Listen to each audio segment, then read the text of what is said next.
Welcome back to another week of Who You Got. I'm Callum Bohn, joined alongside Emmett Kliger, and today we are looking ahead to Virginia's Friday Night Lights showdown against the 8th-ranked Florida State Seminoles. First off, let's start with last week's game against the Stanford Cardinal, where your Hoos had a very big win against the team all the way from California. Yeah, I loved this performance from the Cavaliers last week. To me, it is all exemplified in that first offensive snap they took. We saw a flea flicker where Chandler Morris tried to hit Trell Harris over the top for a long touchdown. The pressure on the throw made the throw fall short, but just that confidence and the personality that play displayed, to me, I have so much confidence in this offense going forward. Absolutely. If you look at the numbers, the Hoos have the 4th most yards in the country. That's not just the ACC, that's the country. And so if you look at how they're distributing the ball, it's really balanced. They're doing a lot of handoffs, a lot of throws, and overall I think a Chandler Morris-led team with a very strong running game is a recipe to success, and that's what happened against the Cardinal. The offense is doing their job, but maybe the defense could be playing a little bit better, and I think when you're looking forward to that FSU game, that has to be the worry.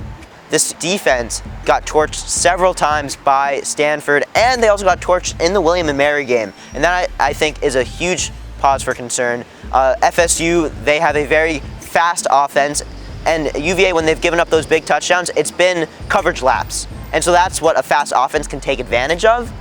If you're a UVA fan, gotta be a little bit worried.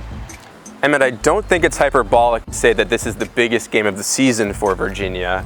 FSU is the only ranked opponent on their calendar, and they came into the season with the 4th easiest schedule of any Power 4 school. So if they really want to open more doors this season, it's going to have to come this Friday.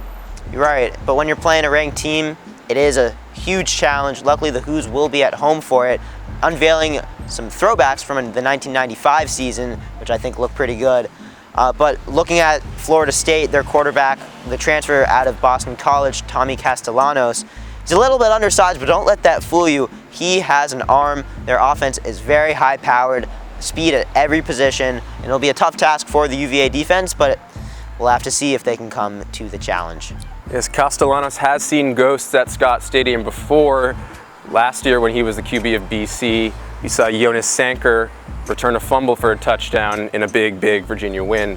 This is not the same Tommy Castellanos that we saw last year, though. He's in an entirely new system at Florida State. He's talked the talk, and he's backed that up by walking the walk so far. As you said, he's really good with his legs. He did suffer a foot injury, I believe, last week in their blowout win over Kent State. He expects to play, but we could see a slightly less mobile version of Tommy Castellanos this Friday.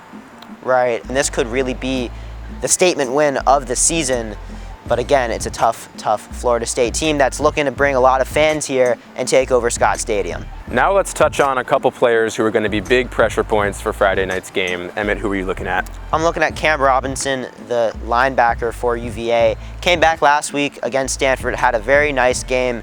Funny enough, Cam Robinson, when he was deciding between his final 2 schools, they were in fact UVA and Florida State. And so this can be a game that shows that he made the right choice to come to UVA and really be a leader on this defense. For me, my player to watch is maybe a lesser known name. I'm talking about Brady Wilson, the center for UVA. He's handled all the assignment communications on the O-line so far this year, and he came up with a calf strain last week. Chandler Morris has only taken 1 sack this season, and that may change next week, especially if Brady Wilson is out. Were this game to turn into something of a firefight, which may be the only way Virginia can come out of it with a win, Chandler Morris is definitely going to need his starting center, and if he's out, they're going to have to make it work. All right, Emmett, it's time to make our picks. Who you got?